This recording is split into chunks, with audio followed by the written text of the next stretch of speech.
Bueno, hermano, Dios los bendiga a cada uno de ustedes. Bienvenido en nombre del Señor. Yo quiero esta noche compartir con ustedes una palabra. Una de las formas con que Dios responde a sus promesas y en sí a las oraciones. Quiero invitarles que abran el libro de los Hechos, capítulo 1. Hechos, capítulo 1, versículo 4. Leo en el nombre del Padre, del Hijo y del Espíritu Santo.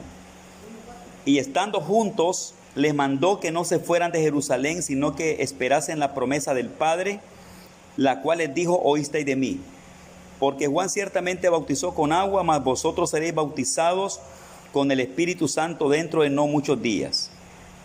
Versículo 12.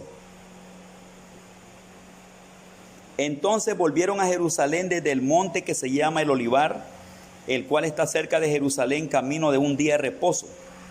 Y entrados subieron al aposento alto donde moraban Pedro y Jacobo, Juan, Andrés, Felipe, Tomás, Bartolomé, Mateo, Jacobo hijo de Alfeo, Simón el celote y Judas hermano de Jacobo.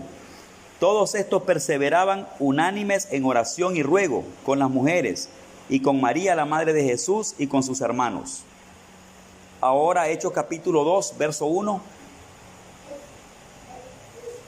Cuando llegó el día de Pentecostés estaban todos unánimes juntos, y de repente vino del cielo un estruendo como de un viento recio que soplaba, el cual llenó toda la casa donde estaban sentados, y se les aparecieron lenguas repartidas como de fuego, asentándose sobre cada uno de ellos. Amén. Quiero darles otra porción bíblica. De Hechos siempre, capítulo 2, verso 41.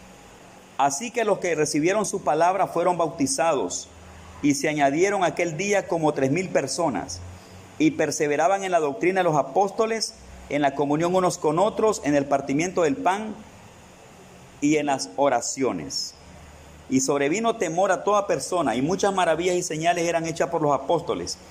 Todos los que habían creído estaban juntos y tenían en común todas las cosas, y vendían sus propiedades y sus bienes, y los repartían a todos según la necesidad de cada uno. Y perseverando unánimes cada día en el templo, y partiendo el pan en las casas, comían juntos con alegría y sencillez de corazón, alabando a Dios y teniendo favor con todo el pueblo. Y el Señor añadía cada día a la iglesia los que habían de ser salvos. Hermanos, son textos clave, importantísimos para una palabra de elaboración esta noche para todos nosotros. Usted puede preguntarse esta noche, ¿y estos versículos qué tienen que ver? Yo quiero hablarles esta noche sobre, hermanos, cómo Dios cumple algunas promesas y qué papel juega la oración en frente de promesas que nuestro Dios nos da. Es importante. Toda la oración que usted hace para Dios y que Dios la ve, la recibe y todo eso, hermanos, el Señor escucha la oración de su pueblo. Él está pendiente, Él se está glorificando en una manera especial. Nosotros cuando oramos tenemos la bendición de Dios, cómo nos fortalece. Es una situación es vital en la vida del creyente, la vida de oración. Qué importante, la importancia de la oración, el efecto también que hace la oración en la vida personal de nosotros. La vez pasada enseñábamos que no solamente Dios responde las peticiones de nosotros, aquello que usted le pide, sino que también el efecto que hace en la vida personal de uno cuando uno está orando o cuando uno ora. Cuando uno ora, está en comunión con Dios, está hablando con Dios, hay una interacción entre Dios y nosotros, pasa cosas lindas y en ello pues se dan las bendiciones de que Dios esté escuchando las oraciones, también da respuestas. Pero lo que hace la oración en las personas que oran a Dios, es decir, si usted es una persona que ora a Dios, el hecho de presentarse ante Dios y de mantenerse en ese contacto con el Señor en la oración, hermano, le trae mucha edificación a su vida. En otras palabras, no solamente trae respuesta. Yo le puedo pedir a Dios para que me sane de un dolor de cabeza. Yo le puedo pedir a Dios para que me provea para tal cosa. Yo le puedo pedir a Dios algo para que Él haga alguna cosa, ¿verdad? Y eso Él va a escuchar y Él sabe, puede responder. Va a pasar un tiempo y va a decir sí o va a decir no, pero eso está en las manos del Señor. Pero así Dios obra y nos bendice y nos responde. Pero yo he hecho un énfasis, hermano, del efecto personal que a nosotros mismos nos hace la oración. El hecho de presentarnos ante Dios para orar y platicar con Él trae a nuestra vida espiritual una bendición hermosa. O sea, el contacto con Dios es de gran ministración para nuestras vidas. Es que como estamos cerca con Él, estamos unidos con Él, estamos en intimidad con Él, estamos hablando con Él, estamos apegados a Él, estamos en esa relación tan cerca. Ese hecho, el hecho de estar tan cerca de Dios, hermano, trae a la vida del creyente una edificación maravillosa. Yo les decía, no solamente debemos pedir, por hacer peticiones, debemos también de darnos en la oración para darnos con Dios, para la comunión con Dios. Yo les dije, y espero que nosotros desarrollemos nuestra vida de oración, de intimidad con el Señor, que no nos quedemos solamente haciendo peticiones y pedidos. Dios, tengo esta necesidad y dame así tipo rastrillo, solo para nosotros nada más, por lo que necesito. Es necesario, hermano, que nosotros oremos, porque el pueblo de Dios necesita estar en comunión con el Señor y la oración lo acerca a Dios. Pero aparte de pedir, hacer peticiones, no olvide esto, que el hecho de estar en la presencia de Dios orando, hablando con Él, le trae una edificación maravillosa. Eso lo edifica. Y es más, podría Dios responder peticiones que nosotros le hacemos. Y algunas veces podría decir no a algunas peticiones nuestras. Pero el hecho de haber estado con Él o de estar con Él en oración, ¿cómo edifica nuestra vida espiritual? Estás metido con Él, estás hablando con Él, estás apegado a Él y esa gloria ya está. Claro que usted, aunque no esté orando, usted es un hijo de Dios, la presencia de Dios ahí anda con usted. Pero cuando usted ora intencionalmente, ponerse en comunión con Dios orando, ese hecho le trae una edificación tremenda. Dios usa ese medio para edificarnos. Por eso es que no es bueno que oremos solamente para peticiones. Dios, dame aquello, sino darse para Dios en la oración y estar con Él, porque eso trae respuesta más que sanar un dolor de cabeza. Más que una respuesta, Dios, tengo un dolor de cabeza y sáname, el Señor le sana y ya está. La persona dice amén, gloria a Dios, y ya se va. Luego se le presenta otra necesidad y Señor, mira, solvéntame esto, el Señor se lo solventa y ya está. Pero no pasamos de ahí. Pero cuando el creyente reconoce lo que pasa en esa comunión con Dios a través de la oración, ¿qué sucede en su propia vida cuando se mantiene orando? ¿Qué hay en la vida de oración de un creyente? La edificación tremenda que se da por el hecho de mantenerse en esa comunión con el Señor. Entonces, usted debe de pasar más allá de las peticiones, más allá de solamente buscar a Dios por necesidades, más allá de solamente correr a Dios cuando el agua se le viene encima. Excelente, está bien que lo haga, pero no lo hagamos así. Vámonos más allá. Mantengámonos más por amor al Señor, por estar cerca de Él, o sea, más entregado a Él, antes de estarle pidiendo solamente, Dios, necesito esto, necesito esto, necesito esto. Entonces, hermano, nuestra vida va a ser edificada. Y algo especial que yo encuentro y veo en estos textos es, hermano, cómo Dios también cumple su promesa. Pero aquí veo un detalle que lo voy a compartir con ustedes. Es un detalle de la obediencia de los discípulos, obediencia a la palabra de Dios para recibir aún promesas que Dios nos hace. La obediencia juega un papel importante. La obediencia a promesas que Dios nos hace, promesas especiales. Porque todas las cosas de Dios dice que las dispone para nosotros. Todas las cosas son de Dios y le pertenecen a sus hijos. Y usted ora y Dios responde. Y todo bueno, lo que le pedimos al Señor, el Señor nos lo da. Pero hay casos especiales donde Dios le hace promesas a uno. Le hace promesas el Señor. Promesa de darle un hijo. Promesa de hacerle tal cosa. Una promesa que Dios le hace. Y me refiero en este momento a promesas que vienen de la boca de Dios para nosotros. Y eso es lo que se presenta, que una promesa que Dios hace. Y luego ahora, ¿cómo la van a recibir los discípulos? ¿Cómo van a estar? ¿Cuál va a ser la expectativa de los discípulos en frente de una promesa de Dios? Algo importante. Dios aquí está, especialmente Jesús, en el primer párrafo que leímos, Hechos 1, verso 4 y 5, se hace una promesa. La promesa ahí es, les voy a mandar al Espíritu Santo. Los voy a revestir de Espíritu Santo, etcétera. Pero también les dijo, quédense, no se vayan de Jerusalén, manténganse allí. Manténganse allí porque tengo una promesa para ustedes. Una promesa que Él está haciendo. Aparte de que Dios todo lo dispone para nosotros. Aparte de que Él escucha nuestras oraciones para bendecirnos. Y que usted puede orar por cualquier cosa y Dios le puede dar. Aquí usted encuentra que es una promesa que viene del Señor ya directa para los discípulos. A nosotros se nos pueden hacer promesas. Dios nos puede poner promesas en nuestros corazones de cosas especiales. Casos especiales para situaciones especiales. aquí lo que aparece es una promesa de Cristo. Dentro de pocos días, dentro de no muchos días, les mandaré la promesa. Los llenaré del Espíritu Santo, los bendeciré y comienza a hablar. Van a recibir poder cuando venga el Espíritu Santo sobre ustedes. Va a pasar cosas grandes. En el versículo 8 también les dijo que grandes maravillas iban a haber sobre ellos, serían llenos del Espíritu Santo, etc. Pero también les dijo, no se vayan de Jerusalén, esperen la promesa del Padre. Le dijo que no se fueran de Jerusalén, sino que esperasen la promesa que el Padre les había dado. Ahí está. No se vayan, esperen. Una promesa que se condiciona con obediencia. Se condiciona con obediencia. Aquí es, te daré esto, pero espéralo. Te responderé en esto, pero espéralo. Entonces esa promesa los hijos de Dios la toman, tienen fe. Y gracias, Señor, porque me hiciste una promesa. Ahora va mi paso, ahora va mi obra, no solamente mi fe. Yo no puedo violar mi fe, no puedo violarla con la desobediencia. Dios me dice algo, gloria a Dios, tengo fe en ello. ¿Cómo rompo eso yo aunque tenga fe? Cuando yo desobedezco. Puedo tener fe, pero puedo romperla con la desobediencia. Y eso a veces nosotros no lo miramos. Y yo por eso le digo, hermano, cada vez que estamos en la presencia de Dios, nosotros crecemos y maduramos y vamos aprendiendo más. Dios nos va enseñando más y vamos aprendiendo más.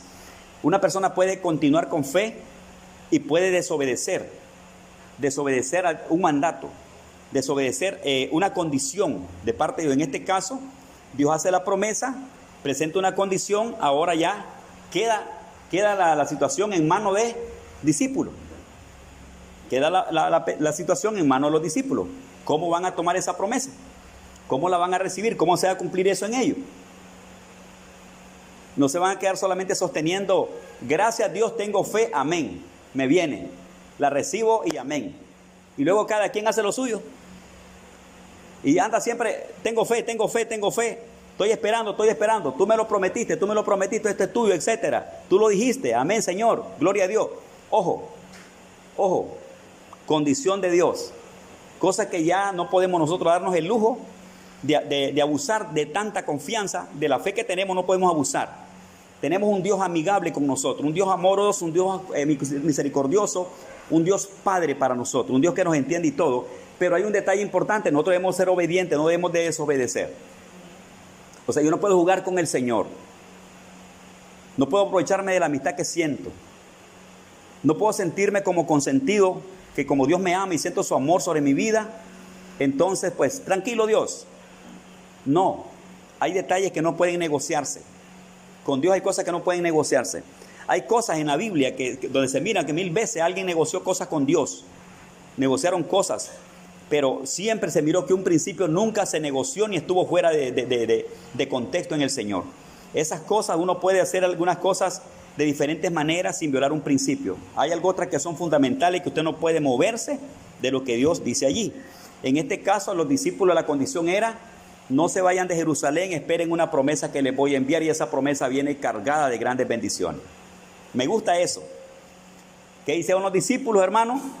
No hicieron lo suyo, no se fueron a jugar, no se quedaron solamente abrazando una fe, no se quedaron solamente con la unción y con el gozo de aquella palabra que se les dio y sosteniendo una fe porque Dios iba a cumplir su palabra. No, ellos debían entrar a obediencia bajo esa condición. Señor, ¿qué me dijiste? No te vayas de Jerusalén, mantente ahí hasta que tu promesa te venga. Ahí está. Me encanta entonces, el proceso de acción de los discípulos para esperar esa promesa, para recibir lo que Dios les había prometido. Y ese, hermano, me gustaría repetírselos en la lectura, el versículo 12. Hechos capítulo 1, versículo 12. Observe entonces la respuesta de los discípulos. La respuesta de los discípulos a lo que Dios está ofreciendo, a lo que Dios está diciendo y a la condición que Dios les está poniendo. Verso 12. Entonces volvieron a Jerusalén desde el monte que se llama del Olivar, el cual está cerca de Jerusalén, camino de un día de reposo.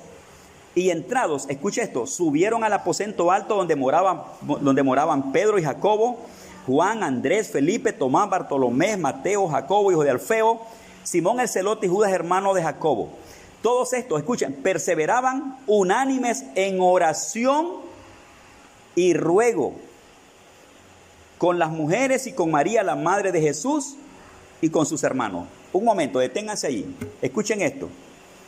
Ellos en obediencia a un mandato, en obediencia a una condición, en obediencia, en el gozo y en la alegría de recibir una promesa que Dios les ha hecho, y en obediencia a la condición que está poniendo Jesús, ellos no se van a ninguna otra parte, hermano. Ellos continúan conectados.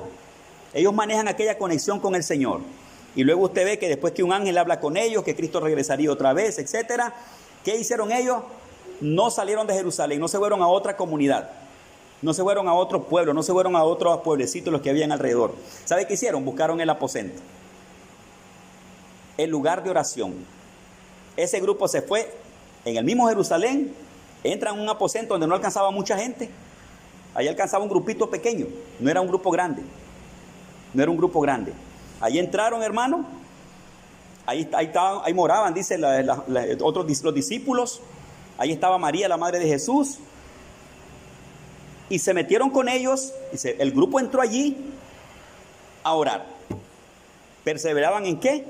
Dice que perseveraban, hermano, unánimes en oración y ruego con las mujeres.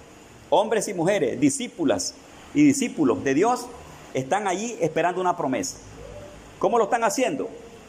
En oración y en ruego, en comunión, en coinonía, en aquel ambiente amoroso, hermanable, de gente fiel para Cristo, que ama al Señor y que se aman entre ellos mismos.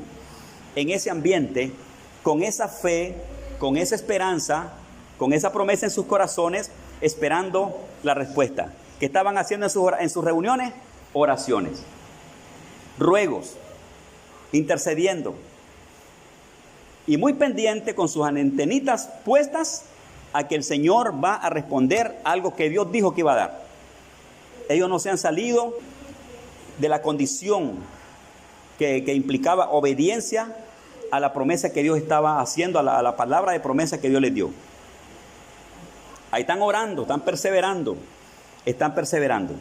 Saltamos al verso capítulo 2. ¿Y qué pasó? Vea cómo continuaban ellos.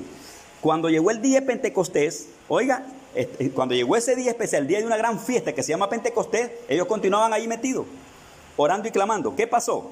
Estaban todos unánimes juntos, y de repente, oiga, vino del cielo un estruendo como de un viento recio que soplaba, el cual llenó toda la casa donde estaban sentados. Y se les aparecieron lenguas repartidas como de fuego, asentándose sobre cada uno de ellos. Y fueron todos llenos del Espíritu Santo y comenzaron a hablar en otras lenguas, según el Espíritu les daba que hablasen. Amén. Vemos ahí promesa cumplida. Gloria a Dios. Promesa cumplida. Pregunta: ¿falló Dios? ¿Cumplió Dios? Hermanos, ¿cumplió el Señor? ¿Falló el Señor? Vaya, observen. Dios cumplió. Dios no falló. ¿Fallaron sus discípulos en frente de una promesa de Dios? No. Se mantuvieron al margen. Con Dios así es.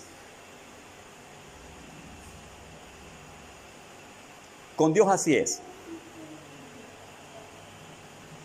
Con Dios se puede tratar. Él puede tratar con nosotros. Nosotros podemos confiar en su palabra. Podemos seguirlo. Podemos mantenernos. Podemos esperar. Y la respuesta es que tiene un Dios que cumple el pacto. Cumple la promesa. Y eso, hermano, a la iglesia debe hacerla sonreír. Porque ese es Dios. Hasta aquí veo esas dos grandes cosas. Dios cumpliendo su promesa y sus discípulos recibiéndola porque obedecieron al Señor. Y me encanta especialmente el ambiente espiritual en el que se quedaron esperando, hermano. Porque una cosa es que alguien pueda decir yo estoy esperando, pero al mismo tiempo, ¿qué ambiente tiene? ¿Cómo lo espera? ¿Cómo vive mientras Dios le responde? Eso juega un papel importante. Aquí se ve un ambiente de entrega, de consagración, de oración, de intercesión, de ruego, de humildad. Y según el verso, capítulo 2, verso 1, estaban en comunión, estaban según unánimes juntos, en un mismo espíritu, en un mismo sentir, en esa gracia, todo mundo viendo hacia Dios, nadie viendo otro lado, nadie haciendo otra cosa, nadie dividido, nadie separado, todo el mundo viendo hacia arriba, hermano, mire, adorando a Dios. Eso se llama mismo propósito, mismo sentir, estoy con el mismo objetivo, estamos allí clamando, estamos por algo, tenemos un propósito en común en el Señor, tenemos fe, Dios, aquí estamos, por favor, Señor, aquí estamos. Y el Señor ve en un tiempo la respuesta. Hermano, algo también es bueno, que es bueno verlo acá, que tanto en la promesa que Jesús hace, como durante el tiempo de la oración, porque es un proceso de tiempo, no cree que eso fue de la noche a la mañana, pasaron varios días para esa respuesta. Cristo no les dio día ni fecha. Solo le digo, no se vayan de Jerusalén y esperen lo que les viene. Aquí, para esta promesa de gloria, para la iglesia y para que fuera en el mundo un testimonio tremendo, no da días, no da fecha. Le dice a sus hijos, esperen. Hermano, es un asunto de fe. Ahí es donde cuando usted no está seguro de cosas, nosotros estamos organizados. Por ejemplo, a mi hijo le encanta mucho hablar de fechas. Si a Jesús le hago una promesa de salida, le hago una promesa que le voy a comprar algo, que le voy a regalar algo, que vamos a hacer algo, ese niño vuela adelante. Ok, papá, está bien. ¿Cuándo va a ser? ¿Qué día va a ser? ¿En qué bus vamos a viajar? ¿Cuándo vamos a regresar? Se va hasta el fondo allá y hasta que le digo, ya hijo, cállese. Es proactivo, no reactivo. Reactivo es reaccionar a la acción, al momento, darle respuesta a las cosas en el momento. Pero proactivo es estar preparado de antemano, que siempre está viendo las cosas de antemano. Y Jesús tiene esa característica en su vida. Mi hijo me sorprende porque siempre le está viendo más allá, varias cosas más allá. Entonces, hermano, aquí en este caso con Jesús, los discípulos no tenían fecha, pero le creían al Señor. No tenían día, pero le creían al Señor. Una cosa sabían, que Dios no les iba a fallar, la fe les daba fuerza para esperar, y lo que ellos hicieron fue esperar. Y una cosa linda que aparece ahí es que Dios no los hizo esperar mucho. En su respectivo momento respondió. Pero me encantan dos cosas. La obediencia a algo que dijo Dios, no se muevan, manténganse en ese ambiente, esperen allí porque algo va a pasar. Bueno, y lo otro es, ellos se mantuvieron en ese ambiente, con esa expectativa, y amados hermanos, la respuesta ahí está. Hasta ahí hay una cosa importante en esta meditación bíblica que nos enseña mucho. Dios promete, Dios cumple. Y la fe nos da poder a nosotros para esperar y para cumplirle también a Dios algunas cosas. Hay cosas con condiciones. Y aquí hay condiciones. Y hay promesas con condiciones. Hay promesas que le dicen al pueblo, Dios nos dice, todo esto es tuyo, todo esto es para vosotros. Pero hay casos especiales, específicos que Dios, en el que Dios, hermano, hace promesa a su pueblo. Y aquí hay un detalle importante en la vida de los discípulos. Ellos fueron obedientes y con esa fe esperaron. No pensaron si eran años, meses. Ellos sabían que Dios iba a responder y que no iba a fallar. Para nosotros, ¿qué enseñanza nos da eso también? Nos da muchas enseñanzas. Ahí usted puede aprender, usted puede juzgar este mensaje, puede juzgarlo en base al contexto que yo he presentado y luego recibir esa palabra que Dios le da. Pero una de las cosas básicas que aparecen ahí es, Dios hace promesas, pone condiciones. Su pueblo con fe persevera en obediencia y se persevera hasta lo último, no viendo si hay fechas, 6 días, qué día, cuándo será. Si mi Dios me prometió, ahí está. Y usted lo ve aquí, a un Dios respondiendo con esa grande gloria. ¿Qué estaba dando? Estaba dándole el Espíritu Santo a la iglesia. El Espíritu Santo que está con la iglesia estará con la iglesia hasta el último día de su vida. O sea, una respuesta poderosísima, una promesa grandísima y una respuesta poderosísima que Dios le dio a su pueblo. Me gustaría que miraran una cita que está en 2:41, donde vea usted, hermano, lo que sucede. Ahí lo que quiero resaltar es la perseverancia de oración, donde la gente no solamente ora para recibir algo o una promesa o que ora por alguna necesidad, sino que se mantiene constante orando. Y eso es lo que sucede. Vean lo que pasa en el verso 41, Hechos capítulo 2, versículo 41. Dice, así que los que recibieron su palabra fueron bautizados, Y se añadieron aquel día como 3,000 personas. Y mire, escucha lo que dice. Y perseveraban en la doctrina de los apóstoles, en la comunión unos con otros, en el partimiento del pan y en las oraciones. Un momento ahí. Eso me encanta. Oiga, estaban en oración esperando una promesa y se mantuvieron en esa oración. Se mantuvieron perseverando en la oración hasta que recibieron la promesa, en Hechos capítulo 2. Fueron llenos los discípulos. Se mantuvieron orando, se mantuvieron orando, se mantuvieron orando. Pedro hace un gran discurso. Se gana como 3,000 personas en esa predicación. Yendo el Espíritu Santo hace una cosecha como de 3,000 personas. Vienen a los pies de Cristo. Entran al orden, a la cobertura de la iglesia. Para ser doctrinados, para ser evangelizados, para ser preparados, para entrar bajo ese orden de iglesia y de miembros y todo. Y ahora, hermano, me encanta cuando dice que esos 3,000 recién convertidos, ¿sabe qué hicieron? Vivían orando. O sea, el ejemplo de ellos eran los discípulos. Se mantenían orando. Ahora los que vienen a Cristo se mantienen orando.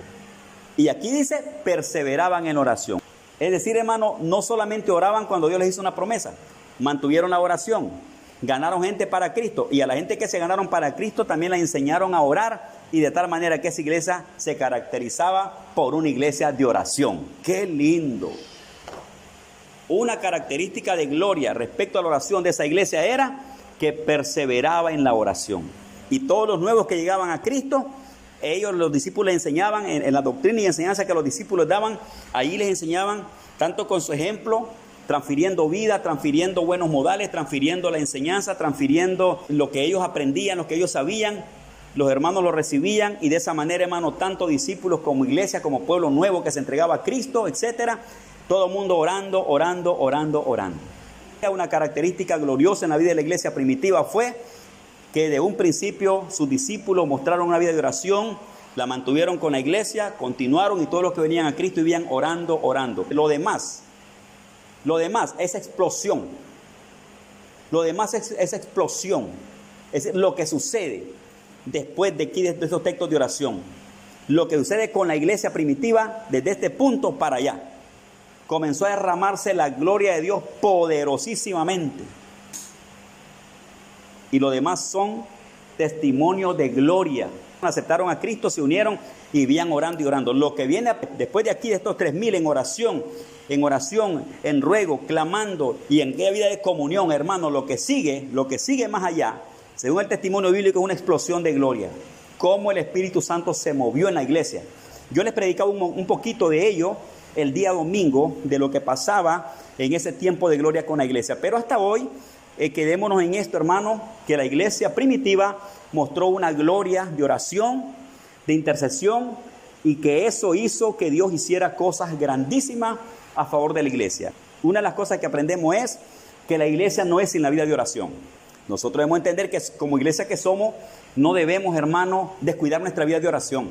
Como iglesia, mantengámonos orando. Yo puedo decirle a cada uno, hermano, haga su oracioncito usted por allá. Y cada quien puede decir, hermano, yo hago mi oracioncito y vivo orando. Pero usted no es independiente. Usted pertenece a un cuerpo. Somos un solo cuerpo. Necesitamos todos mantenernos en oración. Todos orando unos por otros. Qué bendición, hermano. Cosas grandes suceden cuando oramos unos por otros.